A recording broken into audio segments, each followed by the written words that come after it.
Olá, está começando mais um Meio Ambiente por Inteiro, o programa que discute e analisa temas que fazem a diferença no dia a dia de todos nós.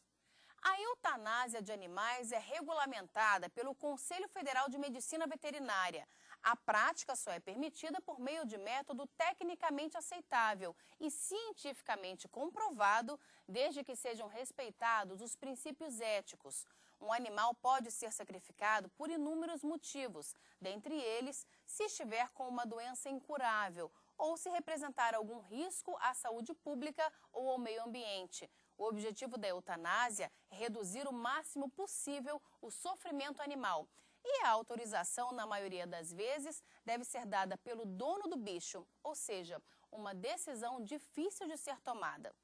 Para falar sobre a eutanásia de animais, eu recebo aqui no estúdio a vice-diretora do Hospital Veterinário da Universidade de Brasília, Gláucia Bueno Pereira Neto. Olá, Gláucia, seja bem-vinda. Obrigada, Carolina, pelo convite. Obrigada. Também está conosco o médico veterinário da Secretaria de Saúde do Distrito Federal, Laurício Monteiro da Cruz. Olá, Laurício, prazer recebê-lo também. Prazer é nosso e nós agradecemos o convite por discutir temas tão relevantes à medicina veterinária e aos proprietários de animais. Muito obrigada. Antes de darmos início à nossa conversa, vamos saber o que as pessoas que têm animais acham dessa prática. Decidir não é fácil. O grande problema é que a gente vai sentindo que tem que tomar uma decisão drástica com ela. Porque vai chegar uma hora que vai atacar o baço, porque pelo que a gente lê, ele vai realmente atacar o baço, vai atacar o fígado. E aí a condição de vida dela vai ser terrível. Já atacou os olhos, né? Uma das vistas já está fechando. Então isso vai piorando, piorando, piorando. Ver o sofrimento da Paty, que já tem 14 anos e faz parte da família, fez com que seu José optasse pela eutanásia. O que levou o seu José a tomar essa decisão foi o diagnóstico de uma doença grave. A Paty está com leishmaniose, né, seu José? Por que o senhor tomou essa decisão, então? A decisão é tomada primeiro em defesa da saúde, porque ela é um transmissor da doença, né? Ela só precisa o intermediário do mosquito palha para fazer esse negócio. Então, ela é um risco permanente. Sem cura, a doença só piora e a situação tem refletido na família do seu José. Eu tenho 2 netas, 3 bisnetos, ninguém vem mais aqui em casa por causa do risco. Vou arriscar eles, as crianças, não vou, né? E eles brincavam muito com ela, eles vão correr para brincar com ela e tudo. No contato não vai ter, mas passa um mosquito desse aqui que lascou tudo. Agora, ele nem pensa em ter outro cachorro. A gente perde pessoas humanas, né? Parentes e tudo, e se conforma, tem que se conformar também.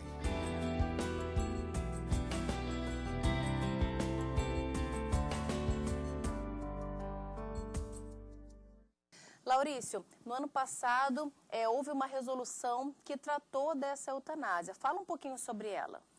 Bom, a resolução 1000, né, de 11 de maio de 2012, realizada pelo Conselho Federal de Medicina Veterinária, ela então vem definir critérios mais apurados para que a categoria de médicos veterinários, seja ele particular ou dentro da universidade ou no órgão público, então faça uma decisão clínica, como diz a resolução. Agora, também é bom dizer que desde 1934, com o decreto de Getúlio Vargas, e aí se segue com leis, né, que se sucede em 2008 com a questão da experimentação animal, e o Sistema Único de Saúde também já define a posição em vigilância à saúde de como conduzir a eutanásia, que é um tema, em muitos casos, extremamente necessário para o controle de diversas doenças, né? Assim também como aliviar o sofrimento. O termo eutanásia, pela sua origem, já é boa morte, isso dado lá há muito tempo atrás. Né? Então, você tem uma técnica clínica, médica veterinária, que precisa ser utilizada em diversos meios, né? Para aliviar o sofrimento do animal e para controle de doenças diversas que têm impacto em saúde pública. Agora, chegar a essa decisão, né, de ter que sacrificar um animal, é uma coisa difícil, é uma coisa bastante complicada, principalmente para quem tem animal doméstico, não é, Gláucia? Nesse caso, a postura e o diagnóstico do veterinário, eles são fundamentais, não é? Sim, com certeza, Carolina, porque a decisão de fazer a eutanásia, ela parte desde o médico veterinário, né, que vai indicar se a situação, né, no caso, né, no nosso caso lá no hospital veterinário, né, que trabalhamos com cães e gatos, que estão com doenças crônicas, né, irreversíveis e cujo tratamento, né, é paliativo, a gente tem a opção, né, de indicar a eutanásia para o proprietário, né, e quando essa doença causa dor e sofrimento para o animal, que é o principal motivo, né, da indicação. Aí o proprietário, né, ele pode aceitar ou não, né, aí assim, é uma coisa que a gente tem que deixar a critério dele, respeitar a opinião. Mas assim, na conduta como médico veterinário, é garantir que essa indicação está respeitando o que está na resolução, né? Entendo. O que a gente pode fazer, mas em relação à decisão, a gente sempre respeita a do proprietário. No caso dos animais, né, de companhia, em doenças que não ofereçam risco à saúde pública, né? Que isso é outra história, um outro caso. E é assim, se a gente for ver pela resolução, né, o que está escrito, lá são o quê? Casos irreversíveis que provoquem dor e sofrimento para o animal e que não são controlados com analgésicos e tratamento. Agora, Laurício, essa questão que a Gláucia falou sobre a saúde pública é importante, porque às vezes o animal tem uma doença, o dono se recusa a sacrificar, porque é muito difícil realmente você decidir pelo sacrifício, mas qual é o papel da vigilância sanitária caso essa doença represente um perigo para a saúde pública ou para o meio ambiente? É bom deixar claro que a eutanásia é sempre a última opção, né? No caso de doenças que levem risco à saúde pública, o dever do médico veterinário vai chegar para o proprietário e explicar para ele todo esse risco. E o Estado, então, recolhe esse animal. Isso aí nós não precisamos ter a anuência do proprietário. O nosso dever é maior.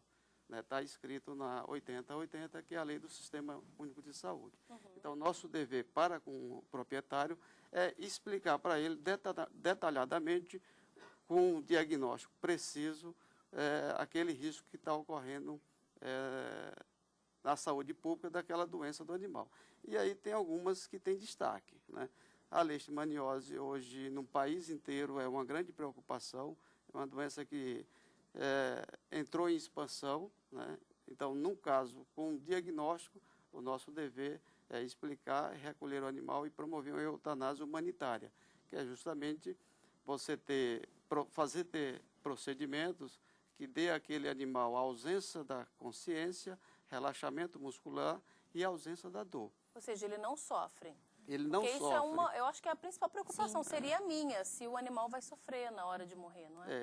Ele não sofre e é como nós, médicos veterinários, obedecemos ao Conselho Federal e nós, servidores públicos, obedecemos todas as regulamentações que vêm do Ministério da Saúde ou de qualquer entidade que regule a Secretaria de Estado de Saúde, no caso Brasília, Brasil, né? É bom também a gente deixar bem claro que nós, médicos veterinários, em qualquer que seja a circunstância, o que a gente tem que promover a esse animal é a ausência de dor. Né? Isso é extremamente importante. Seja num tratamento clínico, como diz a resolução, é um procedimento clínico. Então, a ausência de dor, seja numa doença que é incurável, mas se o animal pode viver, ter ali uma sobrevida de 2, 3, 4 anos, ou seja, um ato que você tem que tomar de imediato. Então, quaisquer que seja a circunstância, nós, médicos veterinários, temos que ter essa consciência de que aquele animal tem que estar ausente de dor. E onde é que a pessoa pode enterrar o seu animal? Porque muita gente não quer fazer isso de qualquer maneira, não é? Normalmente, os lugares, as cidades, assim, tem um local para que a pessoa possa colocar o seu animal? Então, algumas cidades existem os cemitérios de animais, né? Mas isso vai mais para os pets mesmo, né? Cães e gatos. Acho que grandes animais não entra nesse esquema.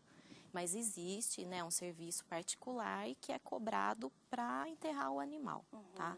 Fora disso, não, todas as clínicas, hospitais veterinários têm o recolhimento, né? E do caso material. o animal seja de grande porte, como um cavalo? Hoje, os serviços médico, veterinário, os serviços de saúde do país, necessariamente, por lei, ele tem que ter um contrato com uma empresa de incineração. Até costumo dizer que a diferença de incineração para cremação é apenas porque cremar é um ser, né? Incineração é todos, um conjunto, muitos, né? Ah, entendo. Então, seja para pequeno, seja para grande, quem gerar um lixo biológico num país, e Brasília hoje cumpre isso, ele tem que ter um contrato com uma empresa de incineração. Aqui, a Secretaria de Estado de Saúde, ela tem um contrato com uma empresa e todos os outros serviços também, feito uma vigilância em cima disso, ela tem um serviço com essa empresa que faz essa incineração. E isso o Brasil tem que obedecer. É bom também a gente até relatar que está em curso no Congresso Nacional um código de bem-estar, onde precisa ser discutido, não tenho dúvida disso, já li, né, já fui até convidado para a gente discutir, mas ele é um grande avanço e que a gente hoje em vigilância clama para que o Congresso vote esse código de bem-estar, porque ali contempla vários procedimentos da vida animal como um todo, assim como o serviço, fortalece o serviço de vigilância à saúde, às zoonoses de forma geral. A gente vai continuar conversando sobre esse assunto, mas agora vamos para um breve intervalo e daqui a pouco estamos de volta com o Meio Ambiente por Inteiro. Não saia daí.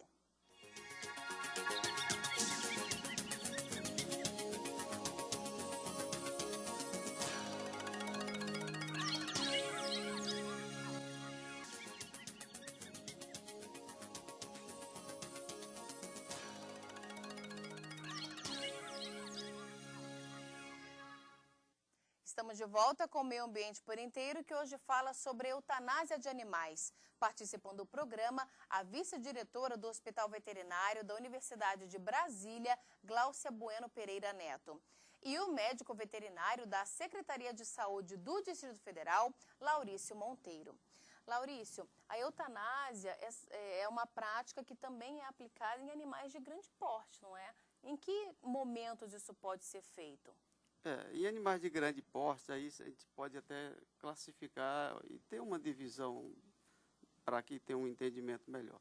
Tem aqueles animais de produção que é estritamente à base do consumo humano. Então, hoje se tem técnica humanitária e acompanhamento médico veterinário direcionado a toda a equipe, onde tem uma preocupação em dar a esse animal uma certa qualidade do final dessa vida, né? E a equipe que trabalha também. Tem que ter um revezamento, porque não é tarefa fácil você fazer esse procedimento como um ato rotineiro de sua vida.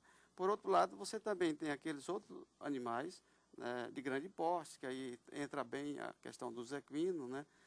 Dos cavalos e outros, que hoje já tem a disponibilização da medicina veterinária, tem muita intervenção nessa linha, para que também esse animal, depois de um procedimento clínico ou cirúrgico, ele tenha uma condição de vida normal.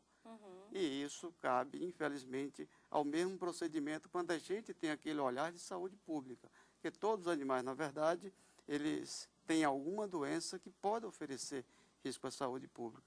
Quando também os grandes animais oferecem esse risco, o Serviço de Saúde Pública, de Vigilância à Saúde, no nosso caso, ele tem que induzir esse animal à eutanásia, que o nome diz, né? Morte sem dor ou boa morte. Essa é a questão, né? A gente falou sobre essa questão de morte sem dor o tempo todo, né, Gláucia? Como é feita na prática essa eutanásia? Ele recebe uma injeção? Como é que o animal é sacrificado? Isso, que o recomendado para a eutanásia, então, é não promover a morte sem dor. Então, é feita uma medicação anestésica, né, um pré-anestésico, um anestésico, e a partir de então, uma medicação que faz parar o coração, né? Mas com esse animal totalmente anestesiado, né? Então, essa seria a indicação que não tem dor. né? Isso para os pequenos animais. Nos grandes animais tem outras opções também para os animais de produção, né, Laurício? De eletrocução, A a pistola pneumática, que eles fazem também. Mas tudo assim, para promover esses métodos, primeiro eles têm que estar inconscientes, né? E a gente sempre promove isso com anestésico.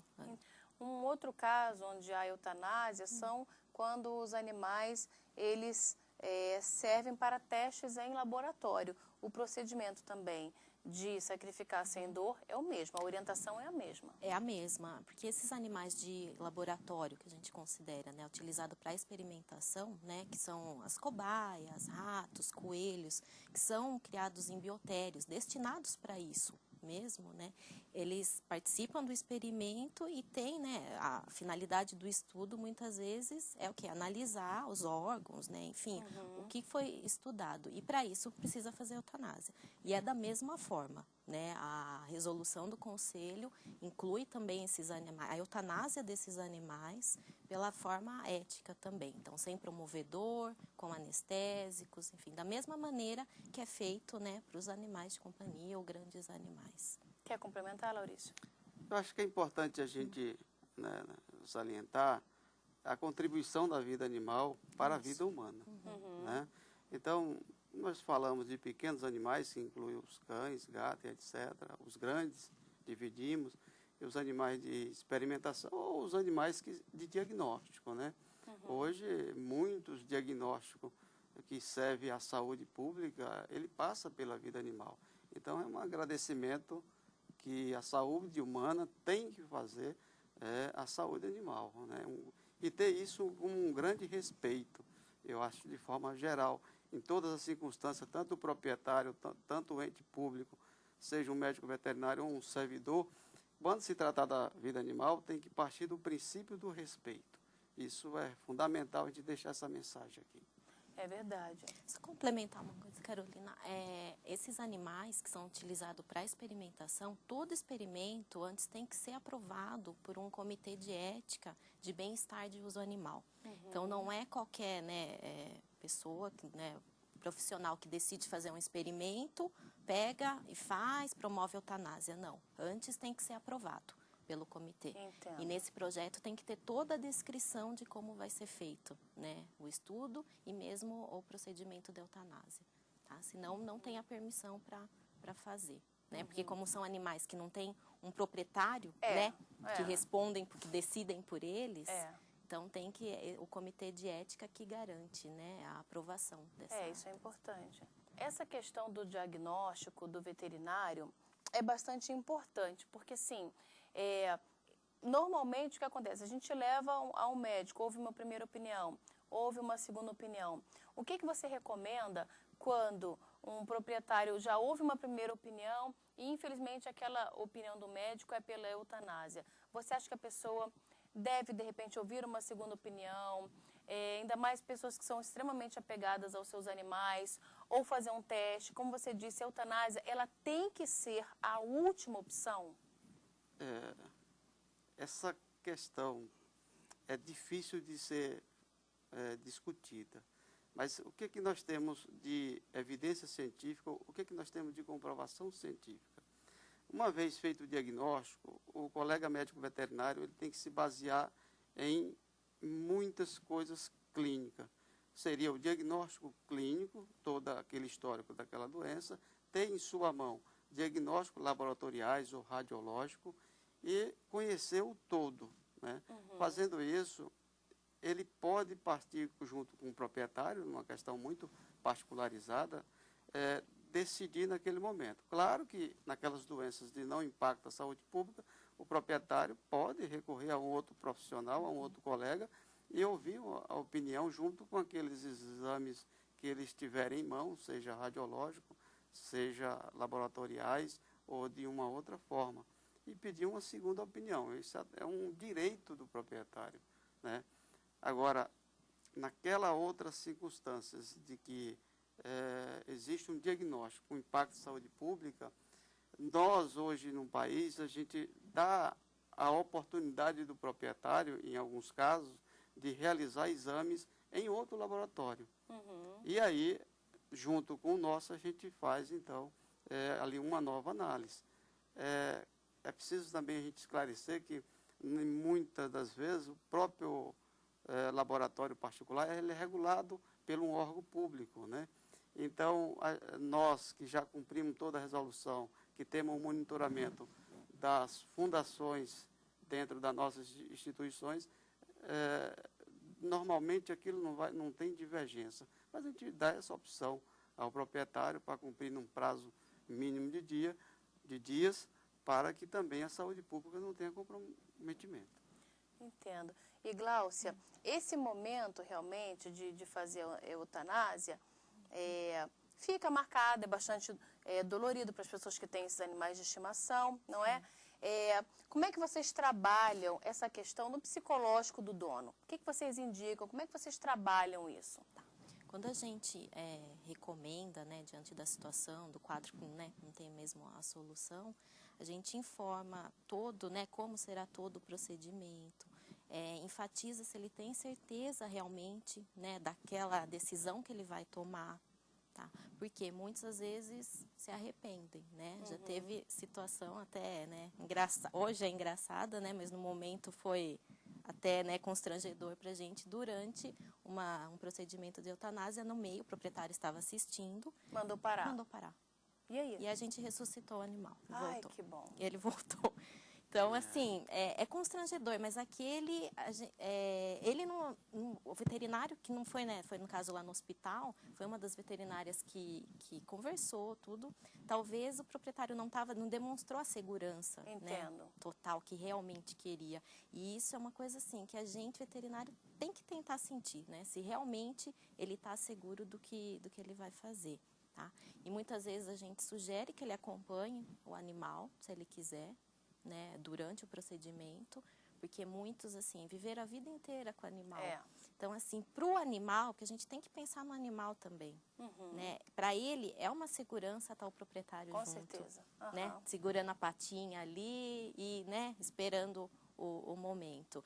Então, assim, é uma coisa que a gente, se o proprietário quer ficar e tem estabilidade para ficar, a gente permite. Agora, aqueles que não querem, né, tudo bem, não assiste. Mas é uma situação, assim, que é difícil, né, de lidar. Porque muitas vezes, que nem nessa, né, proprietário, falou que queria, né, deu a certeza e, de repente, mudou de ideia. Como que a gente, né, avalia o psicológico desse proprietário? Então, assim, a gente esclarece bem se realmente ele está certo do que ele quer fazer. E, assim, deixar bem claro as opções, né, de tratamento. Porque mesmo que não tenha tratamento, existem os cuidados paliativos, né? Como é feito na medicina humana, né? Em pacientes com câncer, né, terminal, que você mantém, né, internado, só cuidando da dor, oferecendo alimentação, né? Ele não tem uma qualidade de vida ali boa, porque ele não, né, não movimenta sozinho, enfim, é um paciente acamado ali, internado. Mas você pode promover os cuidados paliativos e deixar que venha morte natural. Então, tudo isso tem que deixar claro para o proprietário, falar dos custos, né, porque envolve um custo financeiro também aí para manter esse animal, né, nesse tratamento, e deixar, acho que a dica é deixar bem claro, né. O ideal é a gente sempre pensar no bem-estar do animal, não é? E não no nosso próprio. O bem-estar do animal é algo que a gente deseja que venha até uma lei de Congresso Nacional, algo extremamente forte, até para que você tenha ferramentas, né, jurídicas para tomar decisões em várias circunstâncias. E a doutora Gláucia colocou uma coisa importante, né? O país hoje, ele obedece essa resolução e tem mitos do passado e tem histórias do passado que as pessoas ainda vivem com ela e precisa ter essa informação atual, né? Então, não muito atual, mas próximo aí dos 15 anos para cá, toda a forma de eutanásia no país ela é feita com anestésico, né?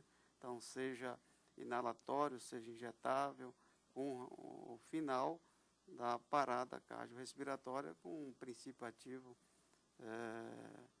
o cloreto de potássio.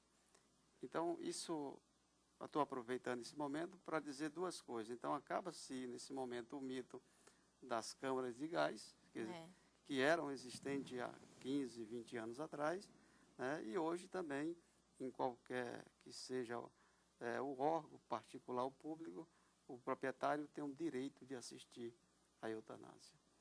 Olha, muito obrigada pela presença de vocês aqui no nosso programa. Tá. Ok. Eu que agradeço, viu, Carolina, a oportunidade para a gente poder falar desse tema, né, e esclarecer um pouco para os proprietários que têm, né, dúvida, né, questão da ética ou não, se ele deve fazer ou não, né, espero que tenha esclarecido. Com certeza. Muito obrigada, A Laurício. Secretaria de Estado de Saúde do Distrito Federal é quem lhe agradece nesse momento. Muito obrigada. E nós ficamos por aqui, mas na semana que vem a gente volta a se encontrar em mais um Meio Ambiente por Inteiro. Se você quiser enviar alguma sugestão para a gente, anote o nosso endereço, meioambienteporinteiro@stf.jus.br. Obrigada pela sua companhia e até o próximo programa. Tchau!